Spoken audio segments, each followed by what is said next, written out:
दोस्तों, दज्जाल इस वक्त इस दुनिया पर मौजूद है। दज्जाल अभी आया नहीं है और किसी को पता नहीं है कि दज्जाल इस वक्त कहाँ है और आखिर में जमीन के किस हिस्से से निकलेगा। लेकिन पूरी इस दुनिया पर एक ऐसा सहाबी गुजरा है जिन्होंने दज्जाल को देखा भी है, इससे मुलाकात भी की है और इससे बातचीत भी की है। दोस्तों, वीडियो को जरा गौर से सुनिएगा।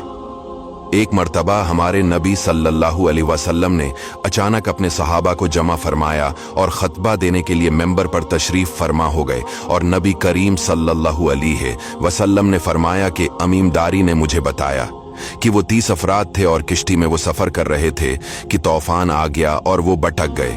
तकरीबन महीना भर वो समंदर में घूमते रहे और एक दिन सूरज गुरूब होने के वक्त एक नामालूम ईलैंड पर वो पहुंचे। उन्हें वहां सयाह रंग की मखलूक नजर आई जिसके जिस्म पर बाल बहुत ज्यादा थे। उन्होंने उससे पूछा कि तुम कौन हो? उसने कहा, मैं जासूस हूं, और कहा कि हमें अपने बारे में कुछ बताओ। उसने कहा कि ना मैं तुम्हें कुछ बताऊंगा न तुमसे कुछ सुनूंगा। तुम उस बदखाने में जाओ, वहां एक शख्स तुम्हारा बड़ी बेचैनी से तुम्हारा वेट कर रहा है, वही तुम्हें कुछ सुनाएगा भी और बताएगा भी। फिर वो सब अंदर चले गए। वहां एक शख्स सख्ती से जंजीरों में झगड़ा हुआ था। उसने पूछा कि तुम लोग कौन हो और कहां से आए हो? उन्होंने बताया, शाम से आए हैं। उसने पूछा, अरब का क्या हाल है? और एक शख्स वहां पैदा होना था, उसका क्या हाल है? यानी हमारे नबी अलैहिस्सलाम के बारे में पूछा। सहाबा ने बताया कि वो अच्छे हाल में है।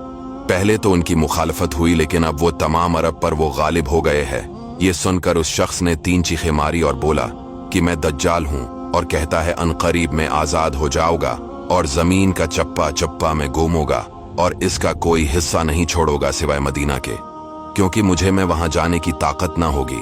और एक रिवायत की रोशनी में ये बात भी कही जाती है कि दज्जाल को हजरत सुलेमान अलैहिस्सलाम ने कैद किया था। दज्जाल का फितना तारीख में एक बहुत बड़ा खतरनाक फितना है।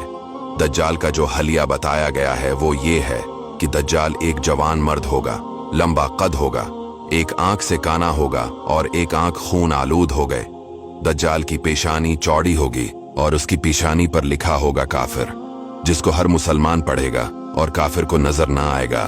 दज्जाल के निकलने से पहले दुनिया बहुत बुरी हालत में होगी। इसके निकलने से पहले 3 साल पहले इस दुनिया में खशक साली फैली होगी। दीन के मामले में लोगों में कमजोरी पैदा हो चुकी होगी। तब दज्जाल ईस्ट साइड से अस्बहान या खुरासान शहर से निकलेगा और जमीन पर 40 दिन रहेगा, जिनमें से एक दिन 1 साल के बराबर होगा, दूसरा दिन महीने भर के बराबर होगा और तीसरे दिन हफ्ता के बराबर होगा। इस मद्दत में दज्जाल अपने गड्ढे पर सवार होकर सारी दुनिया का चक्कर लगाएगा। दज्जाल के इन फितनों की वजह से अहले ईमान सख्त परेशान और तंगी के आलम में भागकर दुखान नामी पहाड़ में पनाह लिए हुए होंगे। लेकिन दज्जाल उनका पीछा करके पहाड़ का गैरा करेगा। तब अल्लाह पाक हजरत ईसा अलैहिस्सलाम को नाजिल फरमाएगा। जब हजरत ईसा अलैहिस्सलाम इस दुनिया में आ जाएंगे तो उनको देखते ही दज्जाल ऐसे मेल्ट होगा जैसे पानी में नमक मेल्ट होता है। आप अलैहिस्सलाम दज्जाल को मकाम-ए-लित पर कत्ल करेंगे और उसके फॉलोअर्स में से किसी को भी जिंदा नहीं छोड़ेगा। ये फितना बहुत शदीद होगा। नबी पाक अलैहिस्सलाम ने फरमाया कि जो सूरह कहफ की पहली 10 आयतें याद करेगा दज्जाल के फितने से महफूज रहेगा।